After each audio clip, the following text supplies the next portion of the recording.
When the oil crisis hit, gas lines stretched for blocks. People sat with engines off, windows down, radios on low. Some brought coffee, others brought cards. It wasn't just a line, it was a new part of life. And when your tank was finally full, you didn't just drive home, you celebrated. Your first digital watch felt like a gadget from the future. The red LED numbers lit up with a dramatic button press, and you made sure everyone saw. You didn't just check the time, you presented it. And if it had a stopwatch, forget it. That thing ran your whole recess kingdom. The world felt smaller, no internet, no constant pings, just phone calls, letters, and neighbors who waved when they passed. People knew your name at the store. You borrowed sugar. You shared things. It wasn't perfect, but it was close. And somehow that closeness stuck.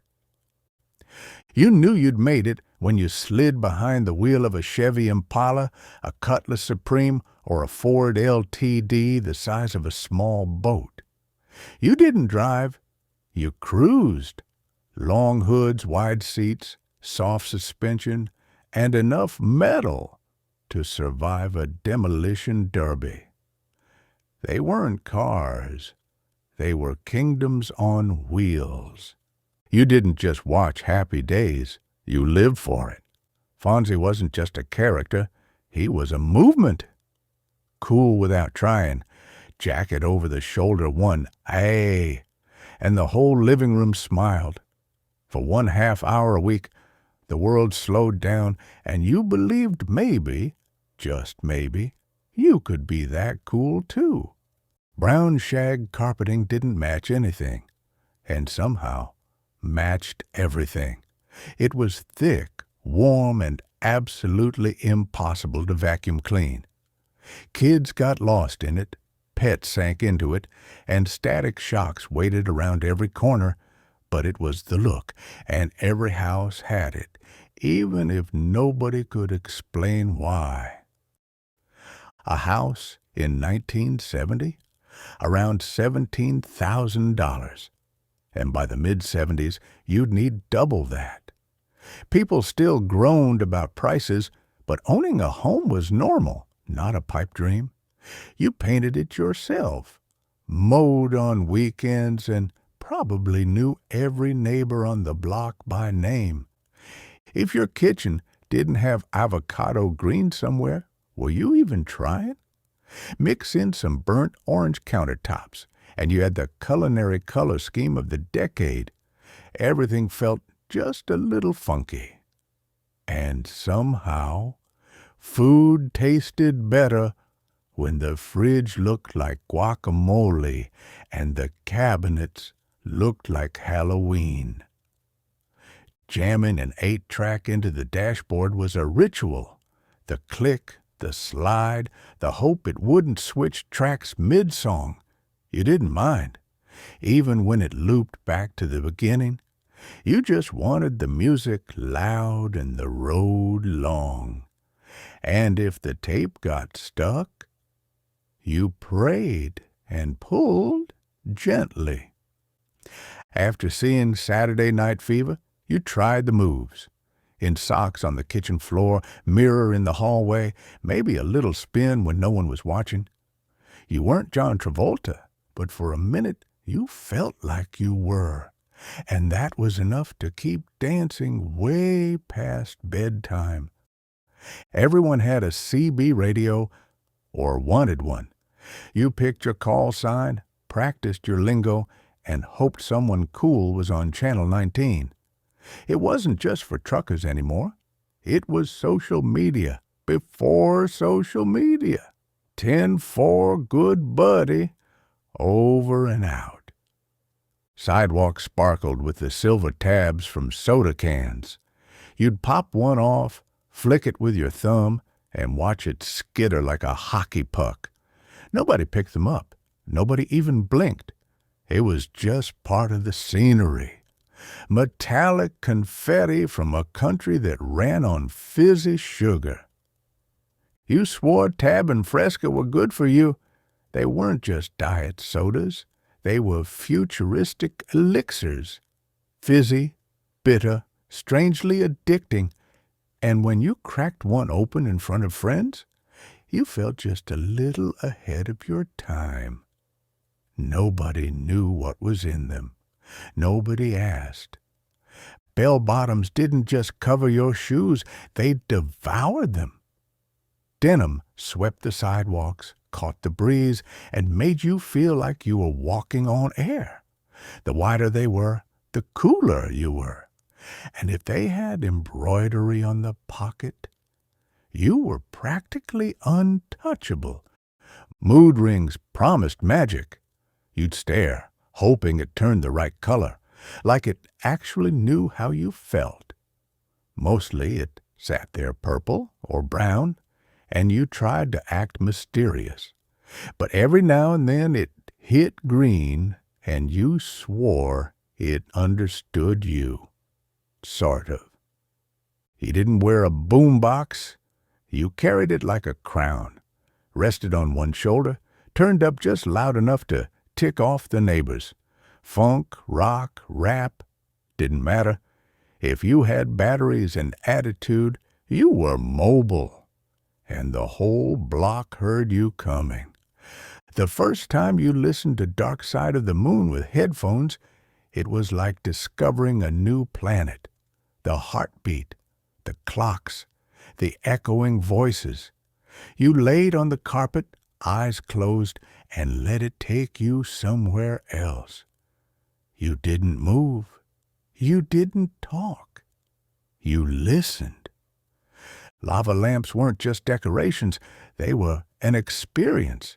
You'd turn it on, wait an eternity, and then finally, blobby magic. The wax floated, split, rejoined. You didn't look at it. You looked into it. And for some reason, it made everything feel calmer. Earth shoes weren't about fashion. They were about alignment. The weird slant made you feel like you were walking uphill in reverse. But if the brochure said they fixed your posture, you believed it, even if they looked like something a garden gnome might wear. Macramé wasn't a craft.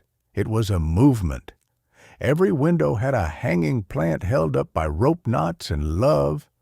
Some were homemade, some were store-bought, but they all swayed slightly in the breeze, and for a while it felt like every corner had its own little jungle. You gathered around the TV to watch the Bicentennial like it was the moon landing. Red, white, and blue flooded every channel. Parades, music, fireworks. It felt like the whole country was dressing up for its birthday, and we were lucky to be invited. The Star Wars line wrapped around the building. You didn't know what you were about to see, just that your cousin saw it twice and wouldn't shut up about it. Then the lights went down, the screen lit up, and suddenly you weren't in the 70s anymore. You were in a galaxy far, far away. The average American household brought in just under $10,000 a year in 1970. By the end of the decade, it had almost doubled. You weren't getting rich, but you could pay the bills, take a summer trip, and still treat the family to a Friday night pizza without sweating too hard. Gas was cheap until it wasn't. Early in the decade, you could fill the tank for under $4. But once the oil crisis hit, prices nearly tripled. Suddenly, just a drive became, maybe we wait. People bought smaller cars, carpooled more, and kept an eye on the pump like never before. Kasem counted them down every weekend. You sat in the car, fingers crossed, hoping your favorite song made the top 5. And when it did, you rolled the window down, turned the dial up, and sang every word like the whole highway was your stage. You sat cross-legged on the carpet, squinting at the screen, holding the joystick like it was a spaceship control. Pong wasn't flashy, but back then, it felt like the future. 2 rectangles and a square ball bouncing back and forth. And somehow you could play for hours and still argue over who cheated. School papers came home with that faint purple ink, fresh from the mimeograph machine. The smell hit first, then the smudges, then the realization that it was probably crooked, blurry, and barely legible. But it was official, and it meant school happened. You'd sniff it once and tuck it into your folder like gold. Typing on an electric typewriter wasn't quiet work. It roared, clacked, and hummed like it had a motorbike inside. Every letter punched the page with authority. You made typos, slapped the correction tape, and kept going. And when the page was done, you pulled it out with a snap like you were finishing a masterpiece. You dropped off your roll of film at the Photomat, handed it through the tiny drive-up window, and waited days for magic.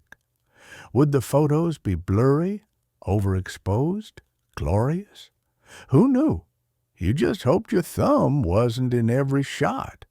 That little kiosk was the gateway to your memories or disappointments. Writing letters wasn't a task. It was a moment. You picked your best pen, found decent paper, and curled into a chair. You wrote in cursive, full loops, perfect lines, and maybe added a doodle in the margin. Then you sealed it with care and hoped the person on the other end smiled. You opened your lunch bag and sighed. Bologna again. White bread, maybe a slice of cheese if you were lucky, and a cookie smashed flat from the juice box. It wasn't glamorous, but it was dependable. Every kid at the table had something similar. It was the culinary shrug of school days. TV reception was a constant battle.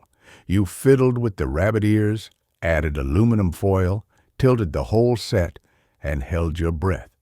One sneeze from across the room could ruin everything, but when it worked, crystal clearish magic. You learned that perfect static-free channels were earned, not given. Beanbag chairs promised comfort, but delivered chaos. You flopped down, sunk too deep, and tried not to get stuck. They were always a little too lumpy, a little too flat, but somehow perfect. You dragged them from room to room like a pet. And when they tore, styrofoam snowstorm. You didn't grasp the gravity of Nixon resigning, not really, but you remember where you were, the living room, the hush, that black and white image on the boxy TV. Adults tense, kids confused, and Walter Cronkite sounding like a disappointed dad. History happened, and you felt it even if you didn't understand it yet. Grandma's coffee table wasn't complete without the glass grapes, purple or green, always glossy, with a stem like driftwood. Nobody knew where they came from. Nobody touched them. They were just there, heavy, decorative, and slightly mysterious, like a forbidden snack from a fancy alien fruit bowl. You laced up your skates, threw on striped socks, and headed into the neon lights of the roller disco. Music thumped, lights pulsed, and everyone tried to look cool without falling. You didn't skate. you grooved. And if you crashed into the wall, you laughed, brushed it off, and kept rolling. Jello was dessert, salad, and question mark. With carrots? Maybe cottage cheese? No one knew why it existed, but it did. You spooned it politely at potlucks, nodded like it made sense, and quietly hoped there was real dessert waiting nearby. Still, that wobble had personality. There was something satisfying about rolling down your window with a crank. That clicky resistance, the feeling of control, the workout for your forearm. And when you got it just right, not too open, not too breezy, you felt like a car whisperer. Then someone complained, and you had to do it all over again. Roots wasn't just a mini-series. It was a national event. Families sat together night after night, quiet, eyes wide, taking it in. Conversations got real. Classrooms changed. It didn't feel like TV. It felt like something you needed to watch, even if it made you uncomfortable, especially if it did. Dinner out didn't mean fancy. It meant a local buffet with vinyl booths, neon signs, and mystery meat. You stacked your plate with mac and cheese, maybe Jello, maybe something brown and gravy, and you always came back for seconds, even if nothing tasted quite like home. It was out, and that was enough. You said far out like it meant something, and it did. It meant wow, cool, strange, amazing. It rolled off the tongue and made things feel more chill. You didn't just see something weird. You saw something far out. And everyone nodded like that explained everything. Fire drills weren't chaotic. They were rehearsed theater. Single file, no talking, maybe a giggle. Teachers had clipboards. Kids had a plan. You didn't really fear fire. You feared messing up the line. You stood in the parking lot, squinting at the sun, waiting to go back in like pros. Leisure suits snuck in one polyester thread at a time. They were smooth, shiny, and somehow acceptable in every color, from beige to baby blue. Weddings, job interviews, discos, didn't matter. You zipped up, puffed out your chest, and hoped the fabric didn't swish too loudly when you walked. Polaroids weren't just photos, they were instant miracles. You snapped, waited, and, even though you weren't supposed to, shook it like it helped. Watching the image appear felt like magic. Sometimes it was blurry, sometimes overexposed. But it was yours in seconds, and that made it special. Smoking sections were everywhere. Airplanes, diners, movie theaters, ashtrays clinked, smoke curled in the sunlight, and nobody batted an eye. You'd eat pancakes while someone lit a Marlboro at the next table. It wasn't strange. It was just air. That was the 70s. Candy cigarettes were a rite of passage. Chalky little sticks you puffed like you were grown. Some even had red tips to look lit. You felt rebellious and silly at the same time. Parents shrugged. Teachers turned a blind eye. And nobody thought twice until they finally disappeared. Saturday mornings belonged to cartoons and cereal. You'd wake up early, still in pajamas, pour a mountain of sugar into a bowl, and plant yourself in front of the TV. Looney Tunes, Scooby-Doo, commercials for toys you'd beg for later. This was sacred time. No chores until noon. That was the rule. Quicksand was terrifying. Cartoons made it look like it could happen anywhere. Parks, backyards, maybe the sandbox. One wrong step, and you were toast. You stayed alert, watched your footing, and warned your friends. Turns out it was rare. But nobody told us that. We were ready to wrestle vines. Grandma's house had rules. The plastic runners covered the carpet, and you never stepped off them. They crinkled under your socks, stuck to bare feet, and led like trails through the living room jungle. Step off. Prepare for a glare. Somehow, the actual carpet never saw daylight. Threading the school projector film strip felt like surgery. One wrong move and the whole thing jammed or tore. You fed it carefully, looped it just right, and hit play. The ticking noise started, the lights dimmed, and for 10 glorious minutes, no one had to open a book. Hitchhiking felt like freedom. Thumb out, backpack over one shoulder, and maybe a cardboard sign with a town name scribbled in pen. You didn't know who'd stop, just that someone usually would. It was risky, sure, but for a lot of people, it was just part of the ride.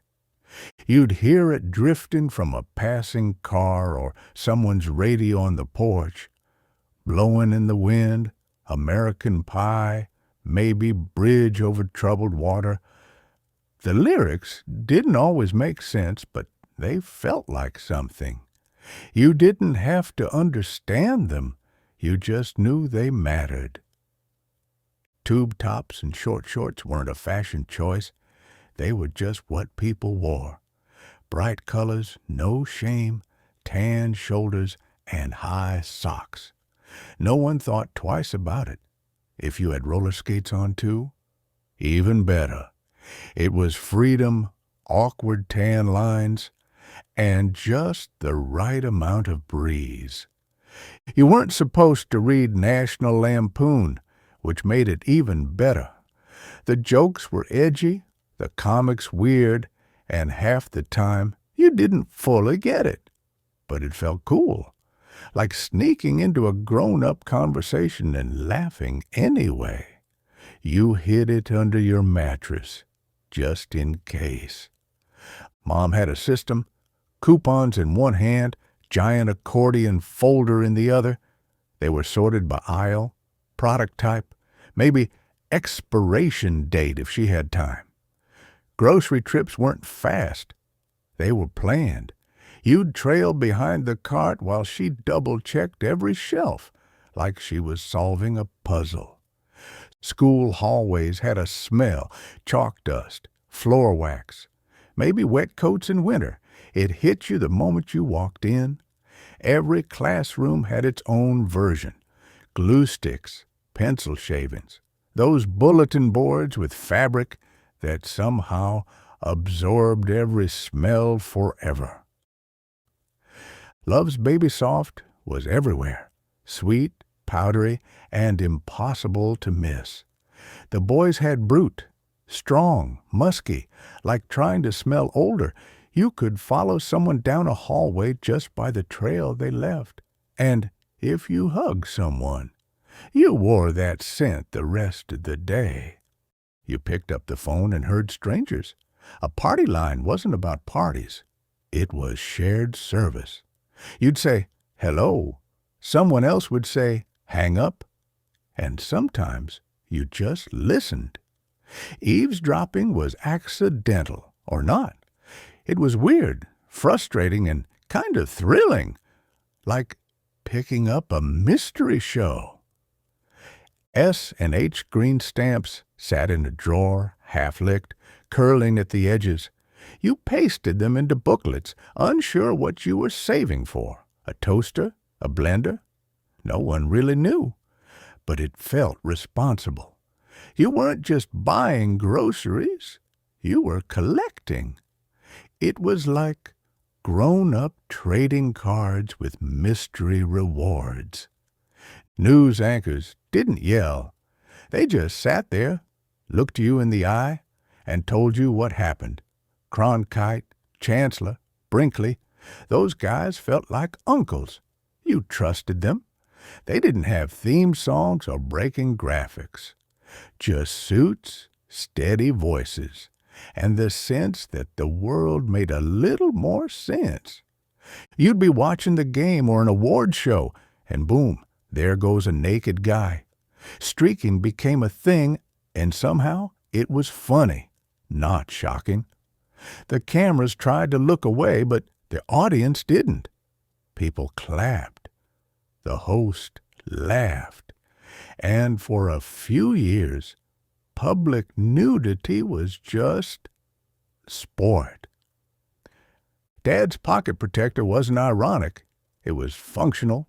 Pens, pencils, maybe a ruler or two, all lined up like tools in a shed. He wore it with a short-sleeve button-up and no shame. You thought it was dorky, but he got stuff done, and those pens never leaked. Every table had a glass ashtray, even if no one smoked. They were thick, floral, cold to the touch, and weirdly permanent. You could stub out a cigarette or drop in a mint. Some were dusty, some had coins, but they were always there.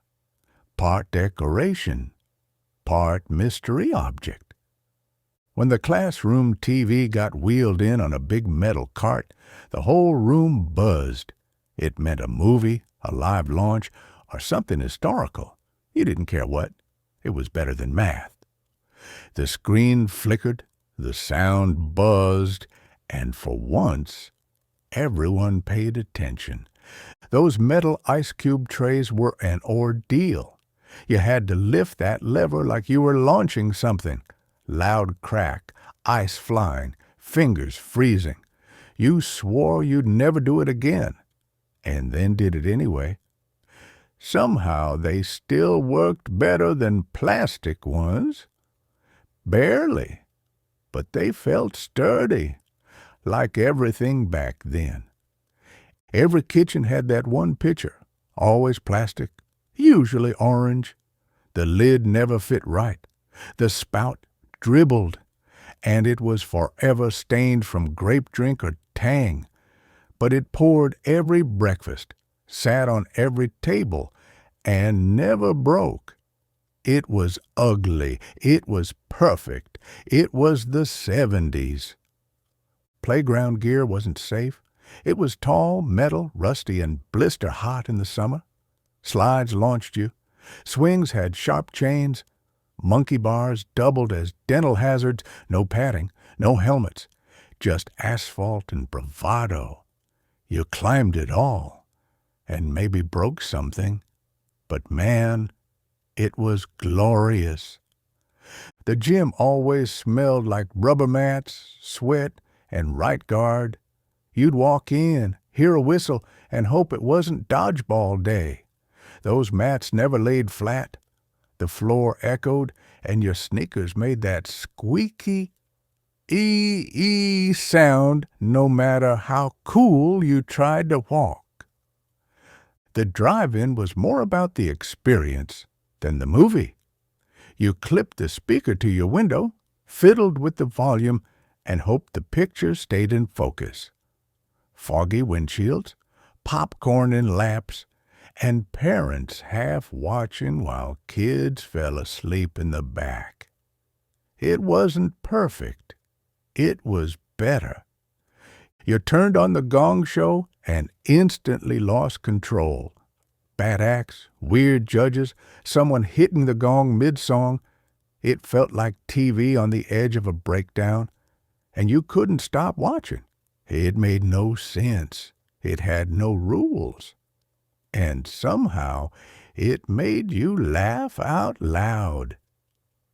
Tailgates weren't just for football.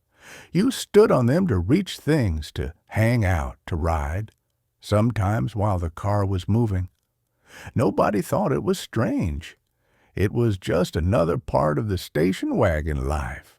You weren't buckled in, you were just hanging on. Kickball games happened in the street. Bases were chalk lines or someone's backpack. You played until dark, or until someone yelled, "Car!" Then everyone scattered to the curb like pros. As soon as it passed, game back on. No rules, no refs, just sweat and bragging rights. Plastic flower decals were stuck to everything.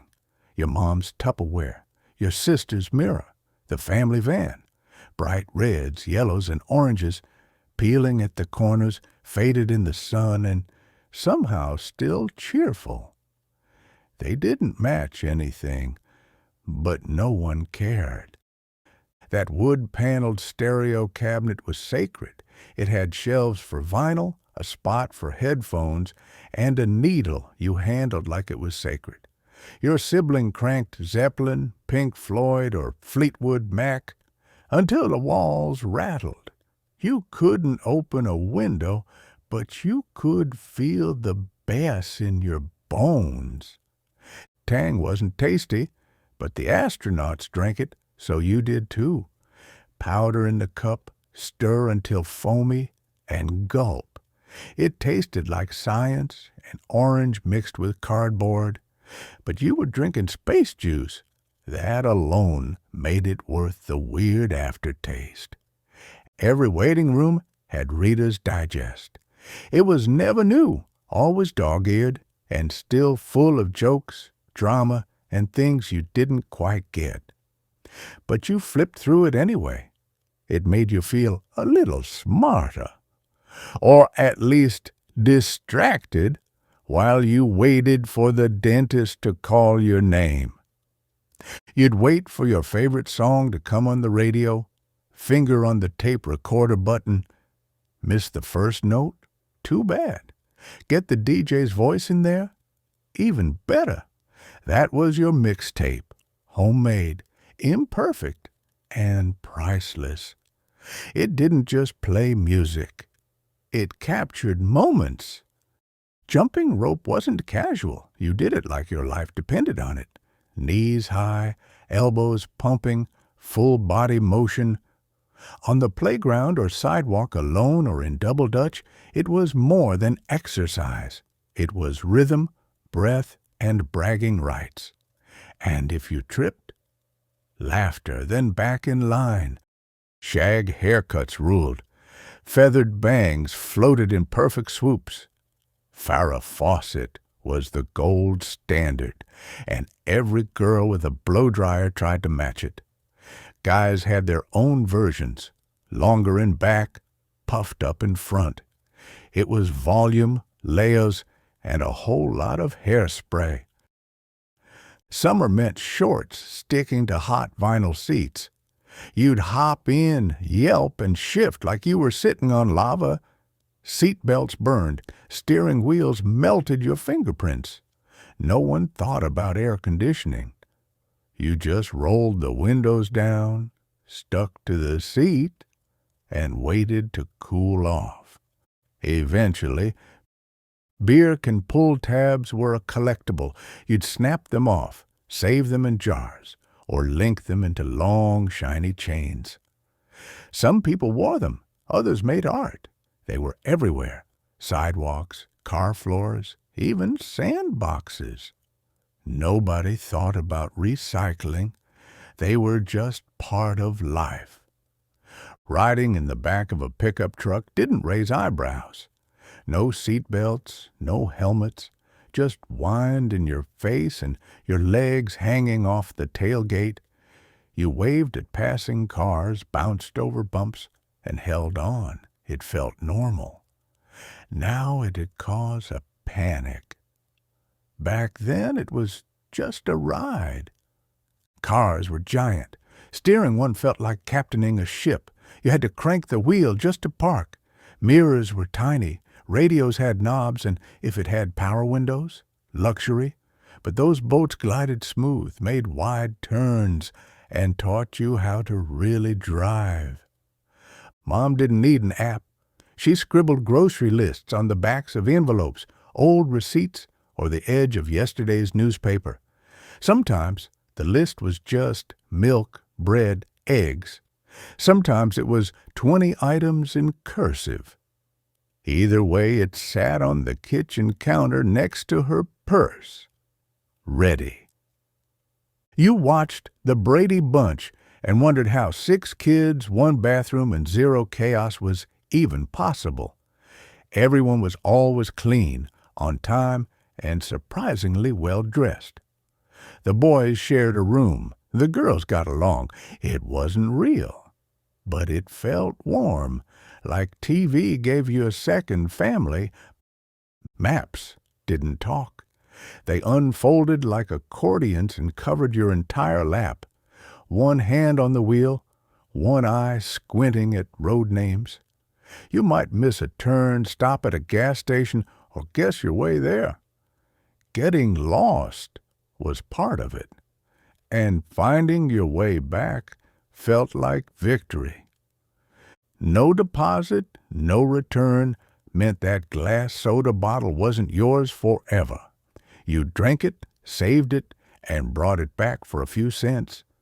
It taught you something about reusing, about habits, about value. And if you forgot to return it, that bottle just rolled around in your trunk forever. You could buy a rock, a literal rock. Pet rocks were $3.95, came in a box with air holes, and included a care manual. No feeding, no walking, no mess. It was a joke and a craze. Everyone had one, and somehow nobody questioned why. It was the 70s, of course. Assemblies meant wall-to-wall carpet and rows of cross-legged kids. You'd shift, fidget, and elbow your neighbor while a teacher spoke into a fuzzy mic. No stage lights, no PowerPoint, just a folding table and maybe a guest speaker. You weren't really listening, you were counting ceiling tiles. Street fairs had cotton candy, squeaky prizes, and tilt-a-whirls that spun your stomach into knots. You held paper tickets, ate funnel cake, and tried to win goldfish you couldn't keep alive. It smelled like popcorn and pavement. You came home sticky, exhausted, and already asking when the next one was. Classroom walls had paper chains for every holiday. Red and green for Christmas, orange and black for Halloween. Made from construction paper and glue sticks, they looped around chalkboards and windows. Everyone made one. Everyone had sticky fingers. And no matter how crooked they were, they made things feel festive. Iron-on patches were the fix for everything. Knees, elbows, backpacks, even places that weren't torn. You'd heat up the iron, press it down, and pray it stuck. They came in peace signs, rainbows, or whatever your mom found on sale. It was fashion. It was repair. It was personality. The TV dial was sacred and sensitive. You turned it too hard, and someone yelled. You sat too close, and someone yelled. You didn't ask to change the channel. You waited your turn. And when the picture went fuzzy, you slapped the side of the set like it owed you money. Books didn't come with covers. You made them. Brown paper grocery bags, carefully folded, wrapped, and taped. You'd doodle on the front, write the subject in bubble letters, and maybe decorate with stickers.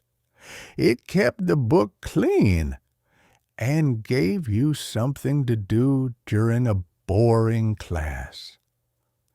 Charlie's Angels came on, and you had to pick your favorite, Jill, Kelly, or Sabrina. They solved crimes, flipped their hair, and looked flawless doing it. The plots were thin, but the style was everything. It was action, fashion, and a little rebellion, all before bedtime. Your Social Security number got memorized early and written on everything from forms to folders. No one told you not to. It was just part of growing up. You learned it by heart, like your home phone number, and somehow everyone acted like it wasn't a big deal. Taking coins to the bank meant paper sleeves, not Coinstar machines. You sorted pennies, dimes, nickels, quarters, rolled them by hand, licked the end shut, then walked into the bank feeling like you earned something. The teller might even smile and compliment your neat rolls. It was a whole process. Going to McDonald's was a treat. You didn't do it every week, maybe not even every month. But when you did, big deal. You knew what you wanted. The wrappers were waxy, the fries came in paper sleeves, and the milkshakes were so thick they bent the straw. Magic! Couches weren't just for sitting. They were scratchy, beige, and always had an Afghan draped across the back. Zigzag patterns, homemade, a little itchy, but somehow comforting. You didn't move it. You didn't question it. It just lived there, like part of the furniture's DNA. Summer nights buzzed. Bug zappers crackled in the dark. Citronella candles flickered on picnic tables.